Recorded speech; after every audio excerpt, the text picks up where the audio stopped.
안녕하세요, 작가님. 안녕하세요, 선생님. 네, 제가 이번 전시를 준비하면서 느낀 게 색상이 되게 다채롭다였어요. 혹시 특별히 자주 쓰시거나 선호하는 색상 있으실까요? 네, 저는 색을 쓸 때 주로 예쁜 색을 쓰려고 해요. 그런데 그 중에서도 좀 탁색을 배제하고 원색을 많이 쓰는 편이에요. 네. 보면은 물감이 단단한 사물 위에 흐르는 형태로 그려져 있는데 혹시 그렇게 그리는 이유가 있으실까요? 아, 네. 제가 제 그림 속에 있는 그 대상들은 주변에서 보여지는 일상적인 사물인데 그걸 저의 그림의 대상으로 저는 가지고 와서 그 대상 위에 이제 물감을 흘려내리는데 그 물감이라는 물질은 제가 화가이기 때문에 운명적으로라도 저는 저 물감을 계속 쓸 수밖에 없어요. 그래서 저는 그걸 저의 작업 테마로 잡는 거죠. 결합시켜서 거기서 나오는 또 다른 이미지를 만들어내려고 한 편이에요. 네. 이 액체를 담는 물체를 일상적인 소재로 선정하신다는 건데 이 부드러운 액체와 단단한 컵의 관계가 더욱 대비되어 보여요. 혹시 일부러 연출하시는 걸까요? 그렇죠. 부드러운 물질이 흘러내리기 위해서는 아무래도 단단하게 받쳐주고 단단하게 붙어있는 또 다른 어떤 그러니까 이질적인 물질들이 결합이 되면 그 조금 더 돋보이겠죠?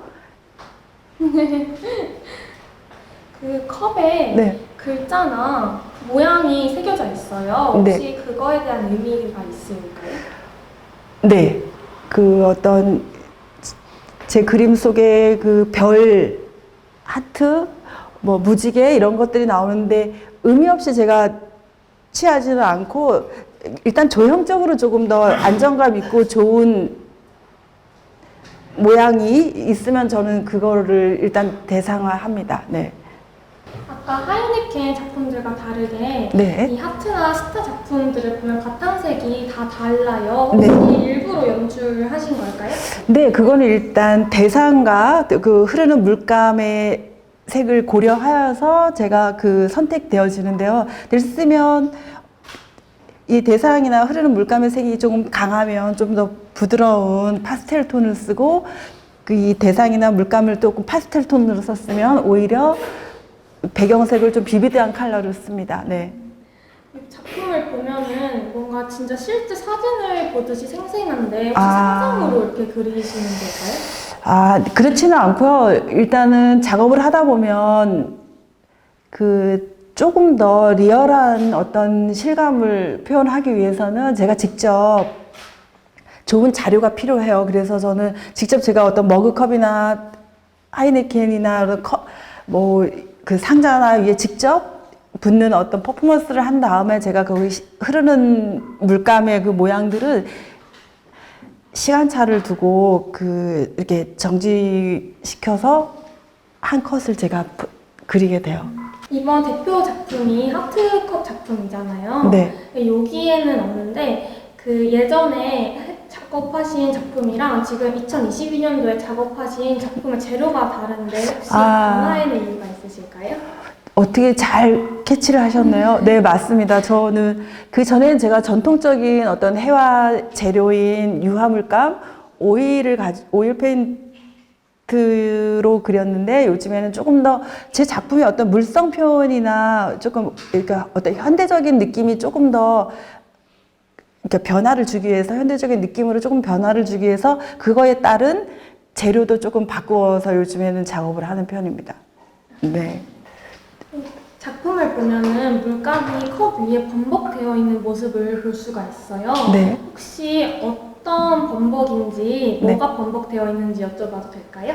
아, 네. 일단은 좀 가득해서 일단은 우리가 컵 위에 어떤 액체라든가 무엇을 담게 될 때는 적당한 선에서 멈추는데 저는 그걸 흘러 넘치게 하고 싶었어요. 흘러 넘치는 거를 조금 더 시각적으로 효과를 줬는데 그러다 보면 흘러 넘쳤을 때는 나중에 그 끝에서 만나는 부분들은 다 섞여 있기도 하고 그래서 또 다른 모양새를 만드는 게 어떤 범벅된 어떤 사람의 모습과 어떤 관계들이나 이런 것들을 더 잘 보여주는 것 같아요. 네.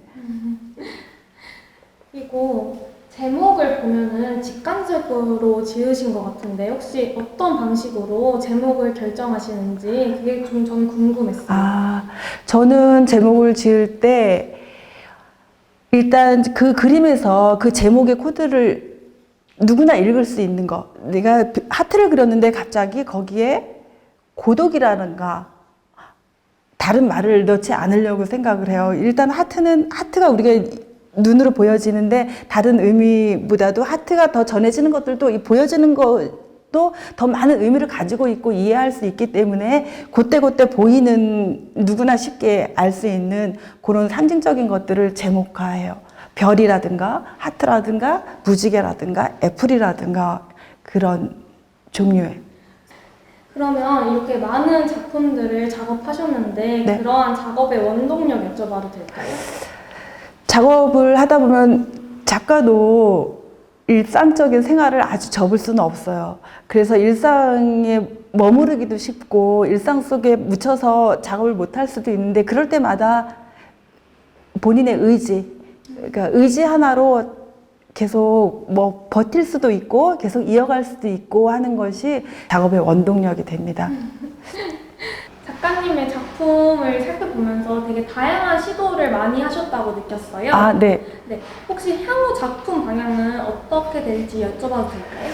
네, 지금 하고 있는 작업 선상에서 이렇게 아직은 변화는 없고 더 연구해야 되는 그러니까 면들이 많아서 조금 더 심도 있게 들어가고 연구해야 되고 거기에 따른 좀 크기가 조금 더 확장돼야 되고 크기도 커져야 되고 의미나 어떤 그런 것들이 시각적으로 조금 더 확장되는 연구를 많이 해야 해요. 아직은 그러니까 어떤 크게 어떤 변화가 확 달라지 있거나 그렇진 않고 일단 크기를 조금 더 크게 하는 게 저의 앞으로의 작업에 있는 과제라고 해야 될까요? 네. 큰 작품들도 정말 기대가 많이 돼요. 네, 제가 아직 큰 작품을 이제 이렇게 운반상에 뭐 그런 것도 있고 그래서 큰 작품을 이런 거 같은 경우는 못했는데 이게 어떤 이번 전시 타이틀하고 맞는 그 범벅이라는 그거가 잘 보여지는 작품이라고 저는 생각을 하거든요. 그래서 앞으로 이런 작품들을 조금 더 크기를 키우고자 합니다. 네. 이번 전시를 준비하면서 작가님의 작품을 통해 정말 눈이 즐겁다는 생각을 했어요. 감사합니다. 좋은 작품 감사하며 앞으로 큰 작품도 기대하겠습니다. 아, 네. 더 열심히 하겠습니다. 오늘 인터뷰 응해주셔서 감사합니다. 네, 감사합니다.